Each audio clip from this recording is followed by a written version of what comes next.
अस्सलाम वालेकुम, क्या हाल चाल है। मैं इस टाइम इसको चक नंबर 30 ईबी कहते हैं। ये रोड जो है ये चक 30 ईबी से मेन रोड की तरफ जा रही है। और इस जो मेन रोड है इसको हम साहिवाल आरिफ वाला रोड कहते हैं। यही रोड अगर हम पीछे चले जाएं, मतलब ये अगर आप पीछे देख रहे हैं तो ये बहुत से मुख्तलिफ जो चक हैं उनको उर्दू में आप चकूक कह लें या इंग्लिश में आप विलेज कहते हैं, तो ये उनको ये लिंक करती है। अच्छा, अब इस वीडियो बनाने का क्या मकसद है और ये क्यों बना रहा हूँ वीडियो, और ख्वाहिश इसका मतलब क्या सिलसिला शुरू करूँगा। देखिए यार, आपको मैं अपने दिल की बात बताऊँ, हम वी लॉगिंग का सिलसिला इतना कॉमन हो गया, इतना कॉमन हो गया कि उसमें कुछ ऐसे एलिमेंट होते हैं जो ऑडियंस को अट्रैक्ट करते हैं। और हम जिस ज़माने में रह रहे हैं इसमें जो कंटेंट जिन ऑडियंस को कर रहा होता है, अट्रैक्ट कर रहा होता है, वो आप अच्छी तरह जानते हैं। उसमें वीडियो क्वालिटी बहुत अच्छी होती है, उसमें बोलने वाले की ज़ुबान, अल्फाज और आवाज़ बहुत अच्छी होती है, और उसमें अंदर जो दिखाई दिया जाने वाला कंटेंट होता है वो भी काफ़ी मतलब अट्रैक्टिव होता है। तो अगर मैं ऐसी वी लॉगिंग करूँ तो इसमें ऐसी कौन सी बात होगी कि आप उसको सुनेंगे, देखेंगे। तो ये चीज़ें, ये क्वेश्चन ऐसे होते हैं जो हमेशा मुझे जो है ना वो पिंच करते हैं। या मतलब ये देखो, वो गाड़ी भाई मेरे पास से गुजरी है और उसने कट्टो कट्टा कर दिया, मिट्टो मिट्टी कर दिया पकड़ के भाई। ठीक है। अच्छा, अब इसका बड़ा गहरा ताल्लुक है इन सारे क्वेश्चंस का कि हम इसको किस अंदाज से लेके चलेंगे। तो लेट्स सी, पहले आप ये देखें, ये फसलें, और ये जो फसल है ना ये मकई की फसल है। इसको इससे सिट्टा जो है ना इसमें लगेगा, और ये वो जो सट्टा होता है जो अब जिसे छल्ली कहते हैं, वो मतलब इससे काफ़ी मैं देख रहा हूँ कि ये बड़े काफ़ी फसलें लगी हुई हैं। यहाँ पर देखें, ये आपको ये गंदम की फसल है, और इसमें जो हम गंदम यानी अभी थोड़ी देर बाद और 1-2 महीने में इसकी कटाई स्टार्ट हो जाएगी और इसको हार्वेस्टिंग सीज़न बोलते हैं। और ये फिर आपको गंदम जो से मिलेगी। हमारा मुल्क ज़री मुल्क है, और ये ज़री मुल्क था और ये होना भी चाहिए, क्योंकि ज़री मुल्क जब हम कहते हैं ना पाकिस्तान एक ज़री मुल्क है, तो इसका मतलब ये होता है कि पाकिस्तान की जो इकॉनमी है उसका ताल्लुक ज़राअत के ऊपर है। तो जितना आप किसान को आसानियाँ फराहम करेंगे, उनको सहूलतें देंगे, उतना ही मुल्क जो है ना वो तरक्की करेगा और बेहतर हालात से जाएगा।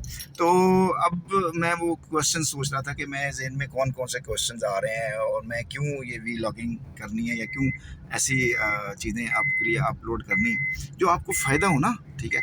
और फिर ये है कि मैं कौन हूँ, मैं मतलब मेरा प्रोफेशन क्या है। मैं तो इंग्लिश टीचर हूँ, तो I should narrate all that things in English so that you listen to me and you could improve your English.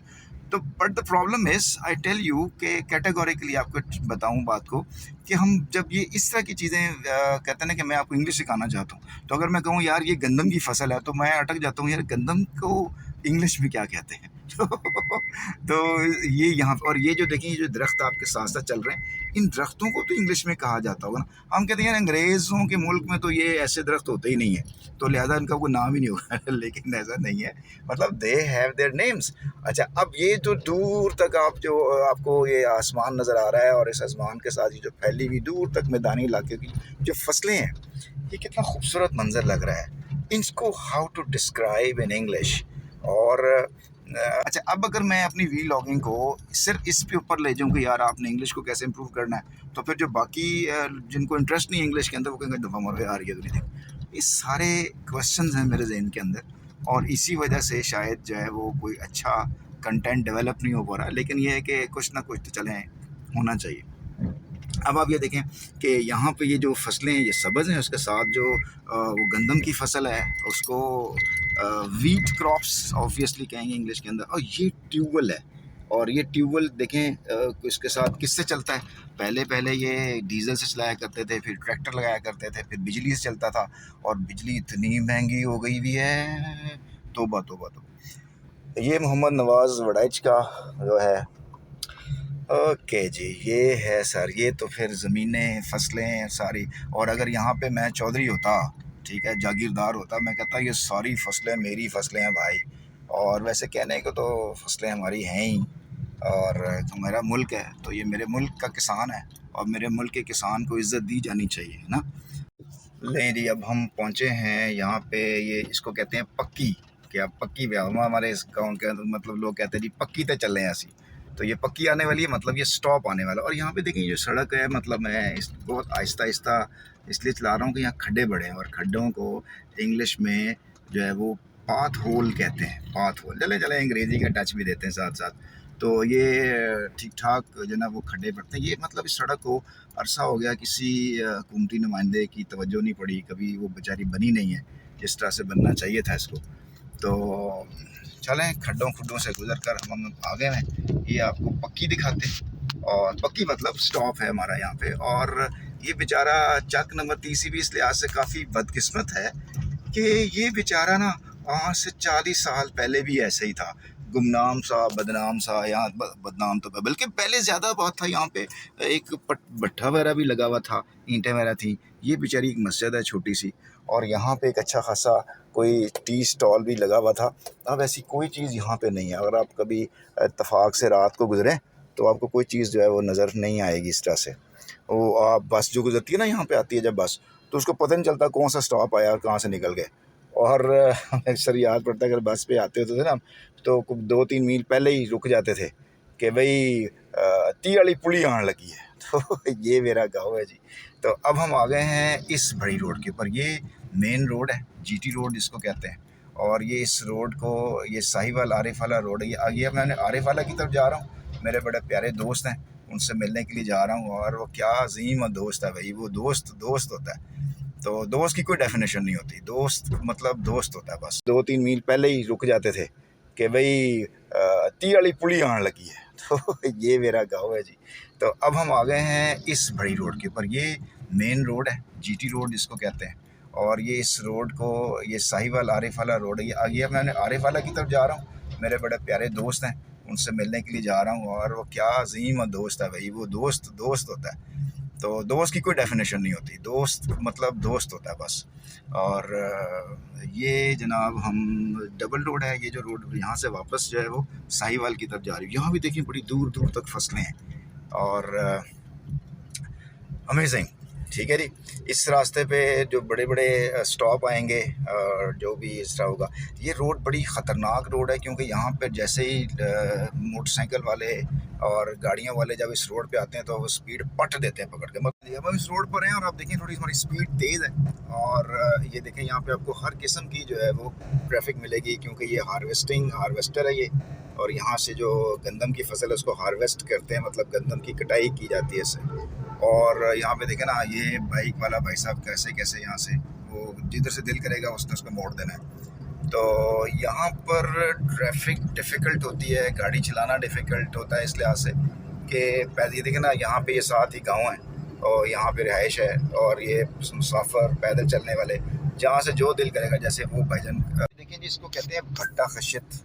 ये भट्टा खशित से मुराद ये है किल जो होता है ना, KILN किल। ये मतलब ऐसे बड़े पैमाने पे अवन होते हैं जिसके ऊपर मट्टी जो ना वो मट्टी की ईंटें बना के ना उसको पक्का किया जाता है, जैसे ईंटें बनती हैं। और ये बड़ा, और ये देखें आप बड़े पैमाने पे आपको भैंसें नज़र आ रही हैं, और ये भैंसें जो चर रही हैं grazing.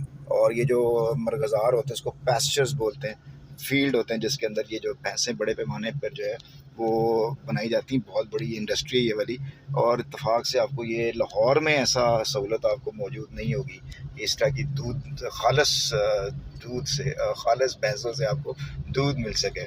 You could get milk out of buffaloes, and you know pure milk is only available here in this area.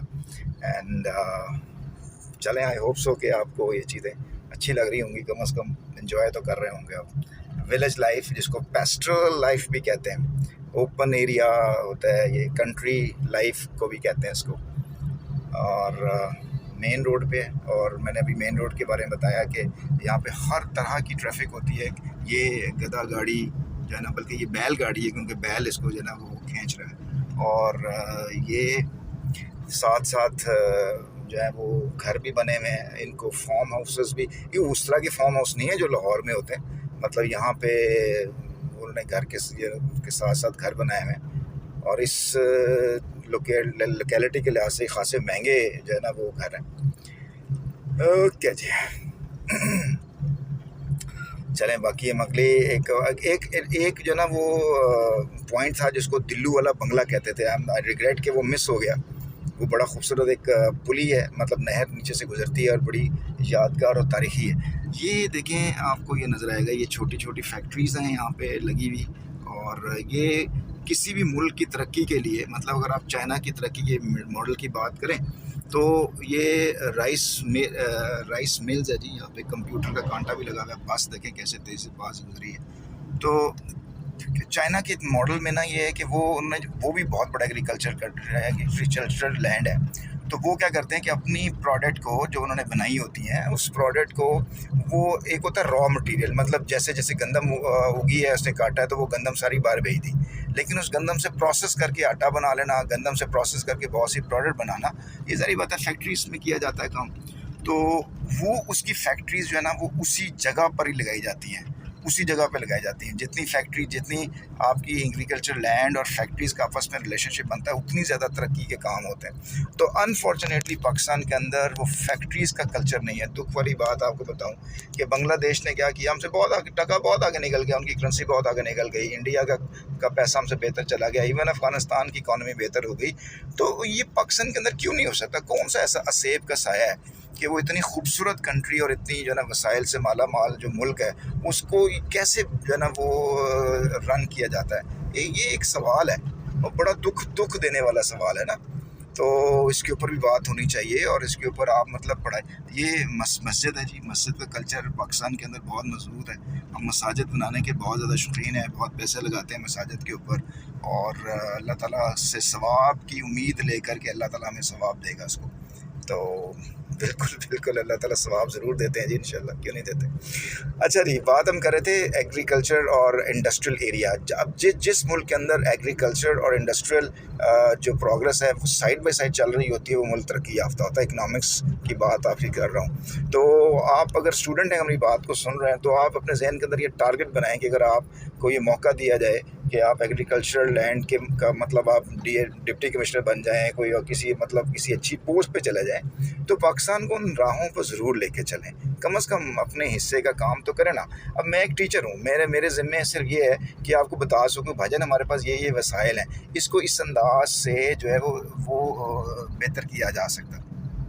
Teacher जो है ना, वो रास्ते की कंदील होता है, मतलब मुश्किल लफ्ज़ है, लैंप होता है, लाइट होता है, बीकन हाउस होता है। वो आपको रास्ता दिखा रहा होता है, आपको रास्ता पकड़ के चलाएगा नहीं उसके ऊपर, वो आपको रास्ते दिखाता है, देखो यार इस तरह किया जा सकता है। देखे ना, जैसे वो भी एक अच्छी एक फैक्ट्री है लगी हुई है, it's a very good thing. लेकिन ये जो फैक्ट्रीज़, और मैं कहता हूँ आज पाकिस्तान के अंदर आप जो है देखिए ना, कितना खूबसूरत जो है वो दरख्तों के झुरमुट में खूबसूरत जो है वो एरिया को डेवलप किया गया है। कि आज आप तय कर लें कि इन एग्रीकल्चरल लैंड को और इंडस्ट्रियल लैंड को आप आपस में कोरिलेट कर दें, तो यकीन जानिए कि आपका मुल्क बहुत जल्दी जो है वो तरक्की कर देगा। देखें, एक और भट्टा कशित आपके सामने नज़र आ रहा है, और ये फैक्ट्री किस चीज़ की फैक्ट्री है?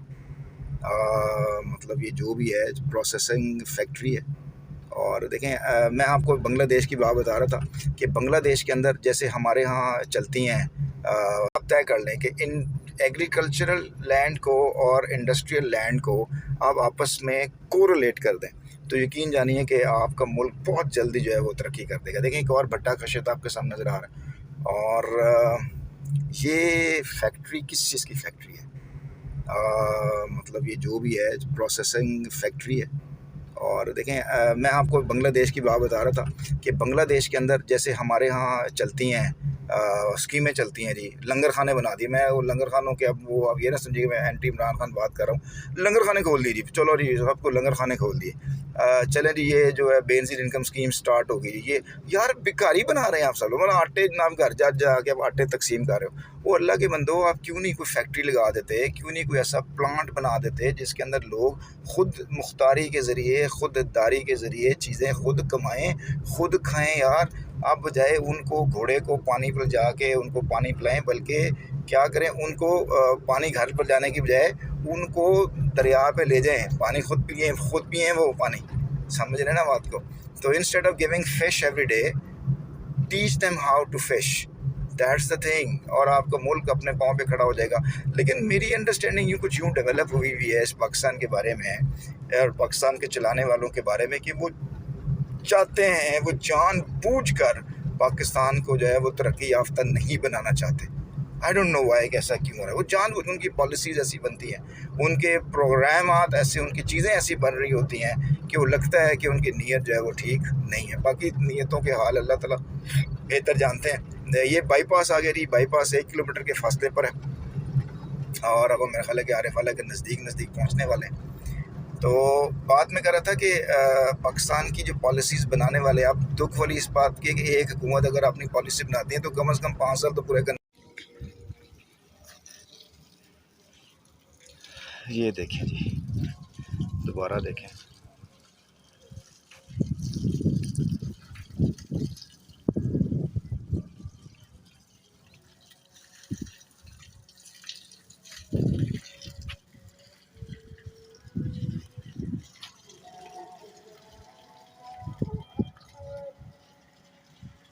प्रेशर ना बजे ना तो यह चीज़ा ना बनन।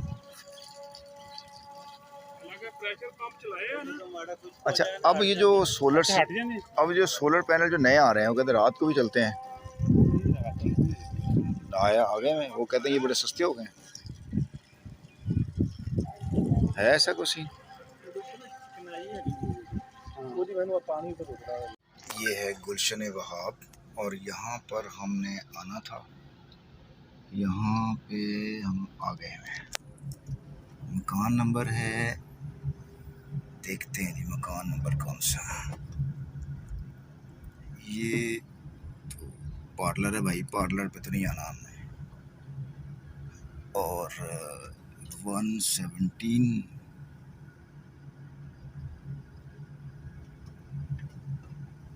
और 115, दैट्स द थिंग। चलें जी।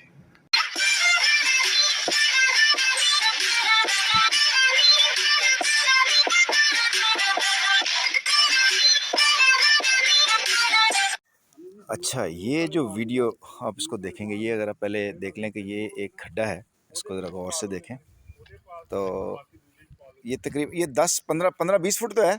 20 फुट है, 12 फुट है। ये 12 फुट का एक खड्डा है, ठीक है जी। और आप ये देखें कि ये इसमें से रेत नज़र निकल आई हुई है। यानी अगर आप ज़मीन पे खोदना शुरू करेंगे तो पहले देखें, वो अगर आपको नज़र आ रहा तो ये सख्त ज़मीन है और सख्त ज़मीन का नीचे होती है ये रेत आना शुरू हो गई। तो ये रेत को मज़ीद खोदेंगे नीचे तो डेफिनेटली पानी निकलेगा। क्यों जी? पानी तो 10-12 फुट से आता है कि 20 फुट तक जाएगा? 100 फुट पे पानी है हमारे एरिया में 100 फुट। हाँ, 80-100 फुट पे। अब लेकिन ये जो रेत का जो कॉन्सेप्ट है, मतलब ये क्यों रेत निकल आई है? और ये मुझे भी मतलब इंकशाफ तो हुआ, बड़ी हैरानी भी हुई अल्लाह ताला के निज़ाम पे कि अल्लाह की जो ज़मीन है वो ऐसे ही नहीं है। कुरान के अंदर भी है कि क्या हमने मा खलक़्त हाज़ा बातिला, क्या हमने ज़मीन को, हर चीज़ को ऐसे नहीं बनाया, उसके पीछे कोई ना कोई राज है। तो ये जो रेत है और ये बड़ी वैल्यूएबल है, मतलब ये 7-8 हज़ार रुपये की ट्राली है। तो ये फ़िल्टर करती है पानी, मतलब जितना भी बारिशों का पानी आता है वो ज़मीन में जज़ब होके, ये देखें ये रेत है, रेत से पानी होता हुआ, साफ़ होता हुआ नीचे स्टोर हो जाता है। अब देखें सही, क्या मतलब ज़बरदस्त जो है वो अल्लाह ताला का निज़ाम है और क्या खूबसूरत चीज़ें रब्बे कायनात ने बनाई हैं। तो दैट्स इट। चलें इंशाल्लाह मज़ीद मिलते हैं आपसे।